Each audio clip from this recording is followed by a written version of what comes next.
கங்கை அமரன் இயக்கி ராமராஜன் கனகா நடிச்சு 1989 வெளியான படம் தான் கரகாட்டக்காரன்.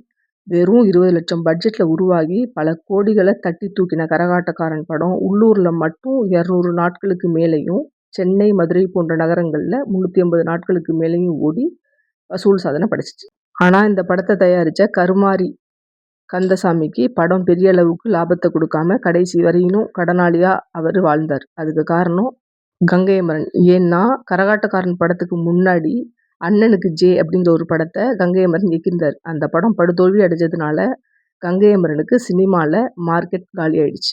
ரெண்டாவதா கங்கை அமரன் இயக்கின கரகாட்டக்காரன் படத்தை பார்த்த டிஸ்ட்ரிபியூட்டர்ஸ் படம், பாட்டு எல்லாமே நல்லா இருக்கு. ஆனா படத்தை இயக்கினது கங்கை அமரனா இருக்கிறதுனால படம் ஓடும் அப்படிங்கிற மினிமம் கேரண்டி இல்லை அப்படின்னு சொல்லி கரகாட்டக்காரன் படத்தை வாங்குறதுக்கு மறுத்துட்டாங்க. பல போராட்டங்களை தாண்டி ஒரு வழியா படம் ரொம்ப குறைஞ்ச விலைக்கு விலை பேசப்பட்டு தயாரிப்பாளர்கிட்ட இருந்து வாங்கப்பட்டுச்சு. படம் வெளியாகி படத்தோட தயாரிப்பாளருக்கு சில லட்சங்கள் லாபத்தை கொடுத்துருந்தாலும் படத்தை ரொம்ப கம்மியான விலைக்கு வாங்கின டிஸ்ட்ரிபியூட்டர்ஸ் 10 மடங்கு வரை அதிகமான லாபம் அடைஞ்சாங்க. அதுக்கப்புறம் படத்தை டிவியில் டெலிகாஸ்ட் பண்ணுறதோட உரிமை, பாட்டோட கேசட் விற்கிற உரிமை வாங்கினது மூலமாக குறைஞ்ச லாபத்தை பார்த்தாரு தயாரிப்பாளர் கருமாரி கந்தசாமி. நன்றி.